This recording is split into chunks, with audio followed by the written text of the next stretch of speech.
Good morning, everyone. This is Luda Kopikina with GAI Insights.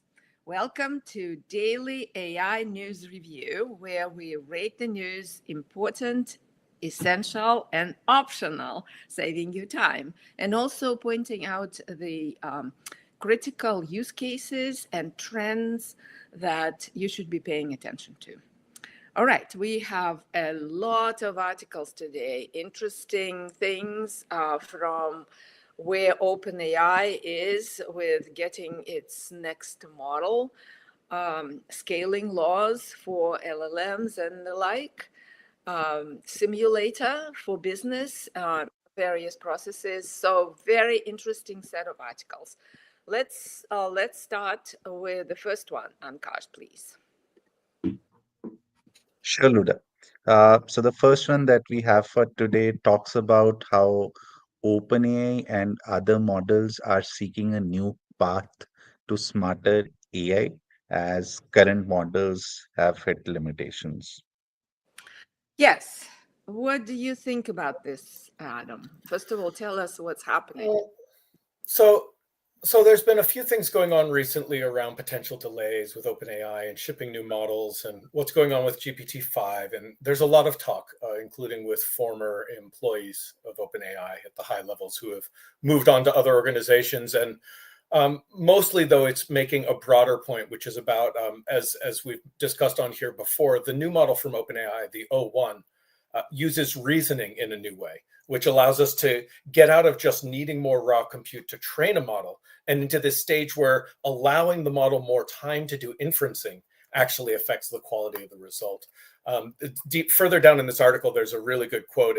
Noam Brown, a researcher at OpenAI, says, "It turned out that having a bot think for just 20 seconds in a hand of poker got the same boosting performance as scaling up the model by 100,000x and training it 100,000 times longer." Right. So in some ways, this piece is trying to point out that this law of scaling around just more compute to build a better model is falling short. But the bigger point is that there are other avenues where we can still scale. And as Ashish, who's one of our listeners and one of our guests here as well, mentioned, there's also they're realizing that there's the way to scale into the application layer and get a lot more value out of these models without making them more powerful, and that there's a lot more that can be done.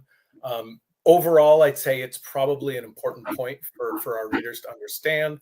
I was leaning towards optional just because of the negative slant this portrays on sort of the state of the industry. But probably overall, I'd say this is important news. And it is still speculation. We haven't heard anything from OpenAI directly.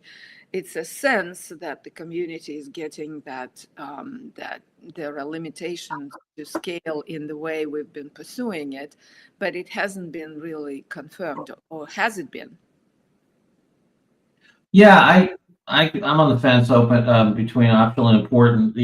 It's a point we've made for some time, which is that the scaling laws stuff seems to have topped out or plateaued at least, and the power of inference after. I think it's got all kinds of implications, because my bet is that not only are you going to have optimization of inference and all kinds of multi-hybrid models, but also the role of the small models or the medium-sized models in the context of making these things better. I think it's a very interesting time.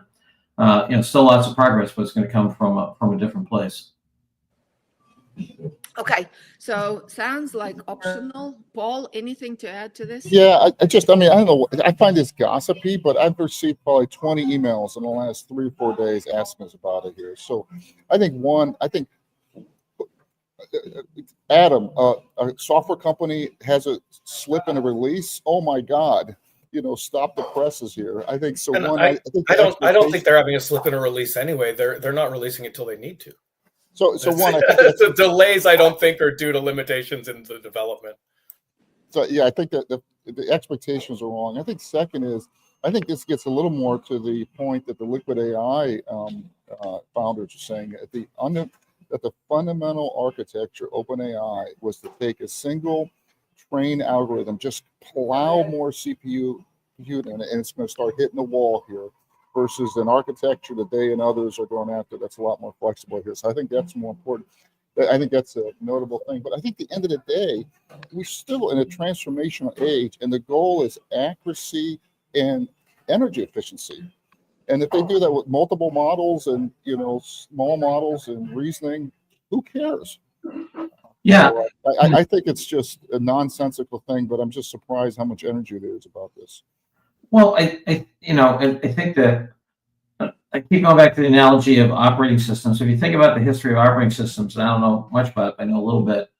You optimize certain parts of the operating system, and then it's like, oh, in order to get my next hit of performance, I have to look at a different part. I have to look at the bus, or I have to look at better drivers, for data access, or what I mean. So or I have to put in some kind of special processor, and I think that's what we're looking at here, is that, okay, we focused on the large integrated transformer based LLM, and that's now becoming a component part. And I think I agree with Ashish, who's saying model architecture will evolve. Absolutely, Ashish. And I think it's even multiple models. Some will be deterministic, some will be probabilistic, some will be traditional statistical models. And what that semantic operating system looks like, I think, is where the game's going to be over the next couple of years. Yeah. So we can put it as optional, but it sounds like there's so much interest that it might be worth putting it as important. I'll go for important. Important it is, because I think it is important to communicate this message that it's now an evolution, and it's the era of inference and optimizing inference rather than just doing the probability on the next token, right? So it's yeah. All right, important it is. Adam, okay with that? You're on mute, I guess. Adam? Yes. Okay. Okay with that. Important. All right. Next one. Okay. The next one comes from Bessemer Venture Partners, and it talks about the market opportunity for voice AI. Right. That's a very thoughtful, I thought, article from Bessemer Ventures that goes through and says, look, you all remember how your flight has been canceled and you're trying to rebook it. And those tree-based voice prompts are getting you nowhere, and it's very frustrating. So this is, Ankash, if you can scroll to what they think the 3 stages, how it would evolve first. So this article says, look, we are evolving into voice to voice, not just lower a little bit, just a little bit lower. This graphic next. Yeah, it's going to voice recognition. And when it happens, you will be able to talk to the agent conversationally, and they will recognize what you are trying to do and do it for you.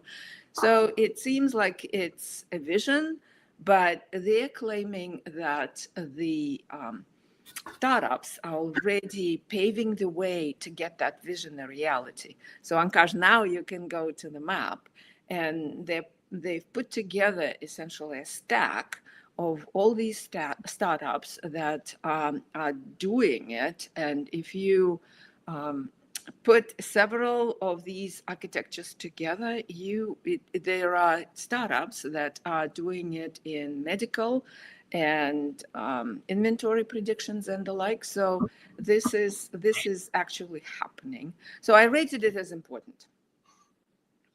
What do you think, others?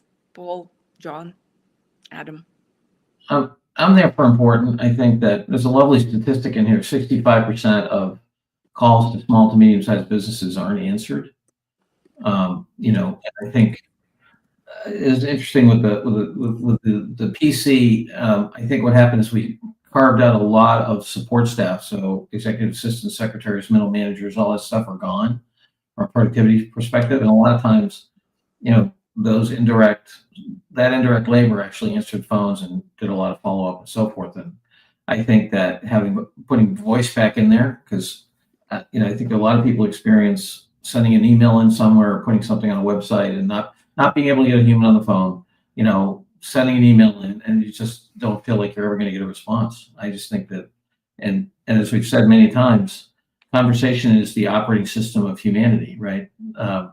We're not Homo sapiens, we're Homo, conversations.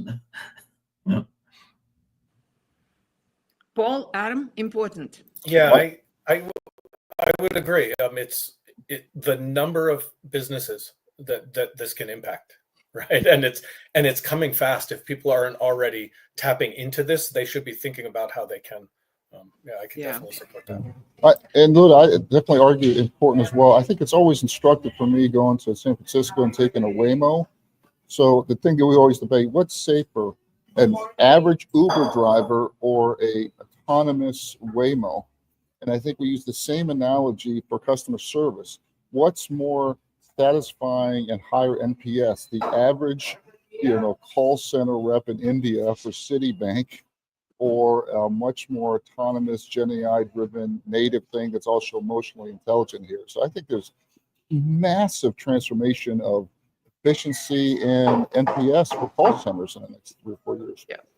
And Ashish is arguing here that this has happened in multiple steps, and OpenAI Jarvis was one of the steps, and the article points out others. The article also points out that the available market is expanding as these come to fruition, because these applications would go into areas that we couldn't do it before with voice. So absolutely an important area. Thank you. Okay, important it is. Let's go next.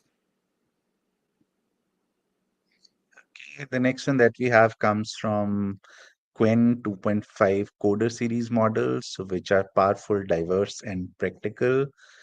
Interestingly, they are beating Anthropic Sonnet on coding. Yes, this certainly is an effort to go after coding here. What do you think, Paul or John? I think it's an important trend. We've seen coding as the first killer app. I think this is all consistent with trend lines. I had this as optional. I didn't think it was anything more than the continued trend line, and AI leaders should be aware of this.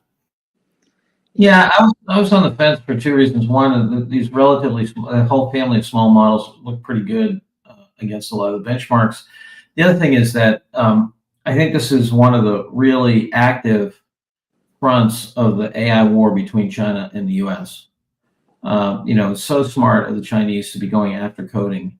You want to talk about a strategic control point. I think that getting developers to adopt developers around the world to adopt their let's see if she's saying developers across the world start to adopt this, and I think as the Trump administration goes very much bilateral in their international relationships as opposed to collective the way we have since World War II, I think a lot of countries are going to look to China for support.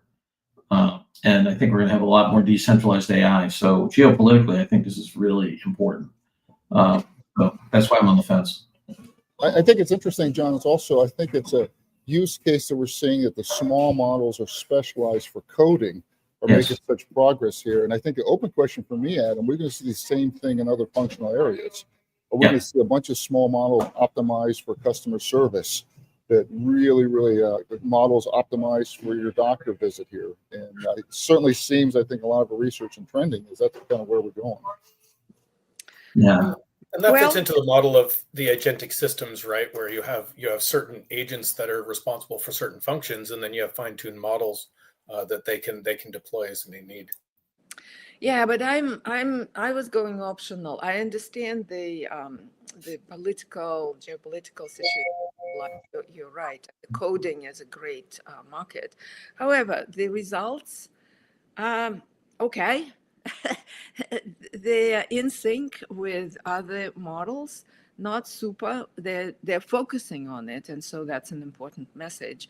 But in terms of results, I don't think you would pick that model versus others. So That's why I was thinking optional. So optional. Paul, Adam, optional? Yeah, it's incremental change. The thing for me, the big deal is the open source competing with the closed source state of the art, right toe to toe. But it's the trend we'd expect. Okay, optional it is. Let's go next. Okay, the next one that we have comes from a new startup called Context, and they have launched Context Autopilot. Yes, Adam, interesting. Context. So best I can tell, I read through this interesting little announcement here. This is basically like Microsoft's Copilot, but from some small startup that's trying to do similar things. There's probably 100 companies launching something like this right now. It's a very competitive space, going after access to things like your OneDrives and your SharePoints, and connecting into communication channels through plugins. This is just a product announcement, definitely optional in my opinion. Paul, John, it's an interesting futuristic, yeah, it's an announcement, okay? Yeah, and I also raised it optional, but it's kind of points us in the direction where if we really can be, this will accelerate the AI adoption, I think, quite dramatically. Optional my mind. The idea is full of the world's swimming in good ideas. Execution would count, but I think Ashish may disagree. Yes.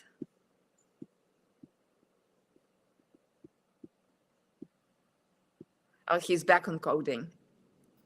Oh, sorry, I was on mute by accident. Yeah, I would give him A+ on the arrogance meter though, which you gotta like him for. You know, the first line, it thinks like you, learns like you, and uses tools like you. That is such baloney.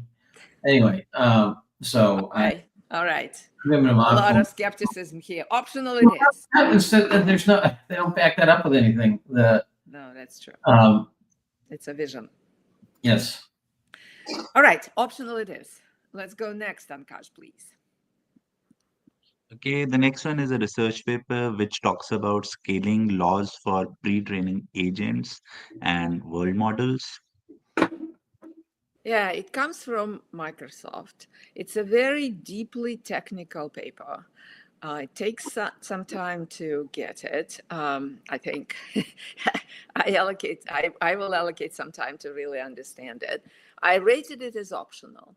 So what researchers here are doing is essentially wanting to have a better handle of predicting the size when you're scaling the model, especially and resources needed to scale the model, and especially in the situations of modeling for world modeling and behavior cloning.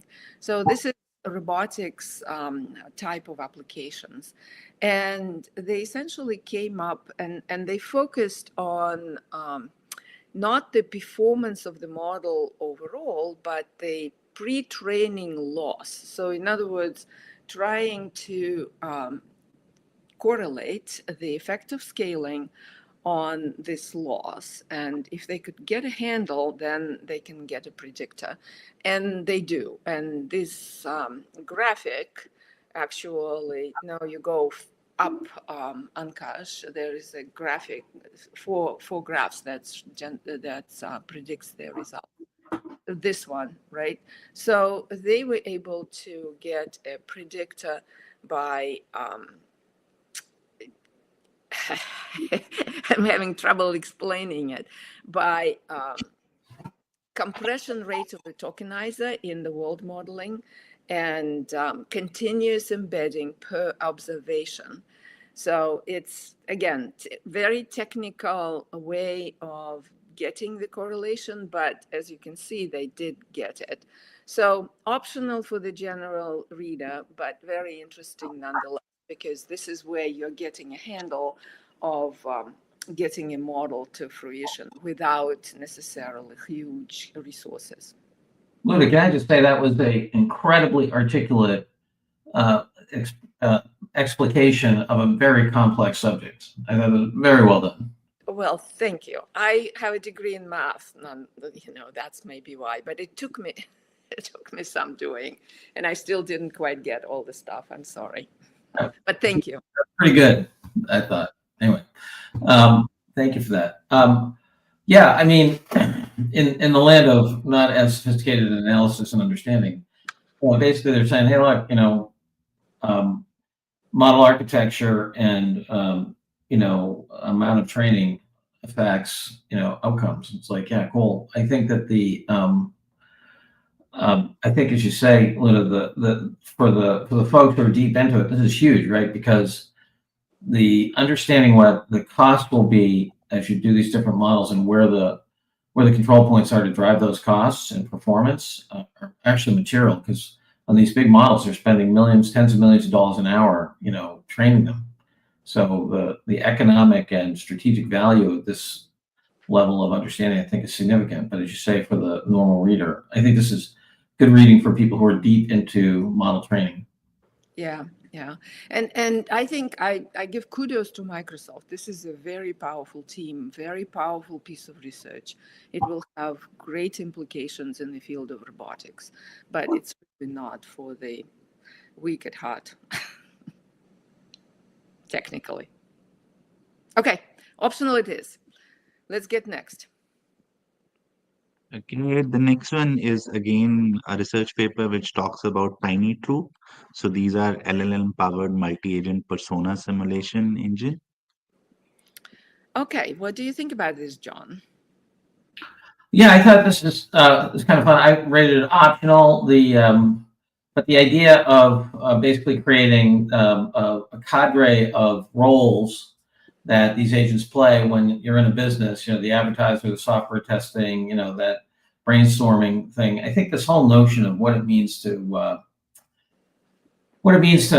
have less on the agentic stuff and more on the role-based stuff, and they may or may not be agents, but I think there's a fundamental need for us to change how we. That's why I keep saying people anthropomorphize these things as a robot. It's like, no, this is a swarm intelligence where you can call out different roles and personalities, and that's a very different paradigm.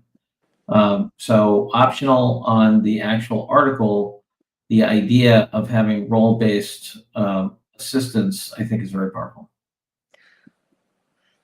I'd like to make a case for important here, because if you look at these cases that they pre-trained those simulators for, they're quite powerful. Like the product and project management, the brainstorming, getting the new ideas, simulating it before you go and build a model is a really powerful idea. So I'm thinking, and it seems like it's very easy to get these going. So I think this is an important lever that the businesses can use. Paul, Adam, what do you think? Audience? Lud, I don't have a strong opinion on this. I'll support your chalk decision. Yeah, I was thinking optional. I thought it was kind of cool and novel. It removes some of the friction of being able to do this kind of stuff, but I don't think to the point where at an enterprise level. I mean, the people that could already write up little scripts to simulate a team of agents, it's a little easier for them to do that, but it's still the people writing the scripts, I think, that are going to be doing this kind of stuff. The tinkerers, the experimenters, not quite at that level yet in terms of having an impact at the enterprise. But you make a good case, Luda, and I'm very, very much on the fence and could support an important. It's really wild to think about being able to spin up entire agencies, really. Yeah. Which is right. Think of a marketing of putting together marketing. Yeah, well, the first example it gives there for advertising, it says you could simulate audience responses to an ad offline before you spend. Right. Enormous amount of effort and money to get that done with people. And anyone who has been in those campaigns, this is a massive effort. It takes a lot of people and getting customers and testing rooms and whatnot. If Oh, you yeah. can get it with synthetic data, this is a macro impact. I don't know. I'm okay with optional, but I think it's important for. Okay, with important. Let's go important. Okay, go important. Go important. Important it is. Let's go next. Okay, the last one that we have for today comes from MIT, and it talks about how GenAI taught a robot dog to scramble around a new environment. All right, Adam, what do you think? This is cool stuff, and it's another piece of software that's doing what is already in market. I consider it more of a product announcement and optional news, but it is quite cool. You see similar things from NVIDIA with their Isaac Lab, right, where you can do, what was it, a year's worth of simulations in 50 seconds or something, and being able to generate these virtual worlds and allowing the robots to learn through these non-physical experiences, such that they're then prepared for the real world, is a big deal. But LucidSim specifically, the system they built to train a robot dog in parkour is really experimental, I'd say, and another in a competitive market. Yeah, I will say that Go ahead, John. Go ahead, John. I was going to say, one thing is amazing is MIT should be the branding agency for Silicon Valley, because the names they're coming up with here are way better than OpenAI and all this other stuff. We have LucidSim, and then there's another MIT company that's Liquid AI, as opposed to the crazy naming conventions of OpenAI with 1 Omni Alpha 4A Q P. So Adam, optional on this one?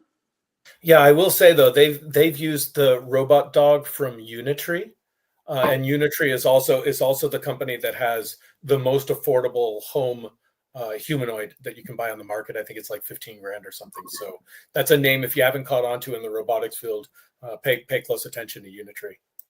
Yeah. Are they out of China? I think so. Yeah, I thought so. The robot dog stuff. It's gonna get. I think it's gonna get very interesting. What the surveillance technologies look like with. Yeah. In Museum of Science here in Boston, there's a prior version of this dog, right, that climbs stairs, but it has been taught on the regular way of being taught, right? So it would be interesting to have that one in the next cubicles to the prior version. But optional it is, right? Okay, optional it is. So Ankash, let's get our scorecard here. Yes, I Luda. think we have. Go ahead. No essentials. We have 3 importance and 4 optionals, I think. Right, Luda. Is it correct? Okay, here we go. All right. Yeah. All right. Great discussion. Thank you very much. Thank you for this installment of AI News. We'll see you tomorrow. Any announcement, John, Adam? Anything? Nope. Okay. Thanks. Bye.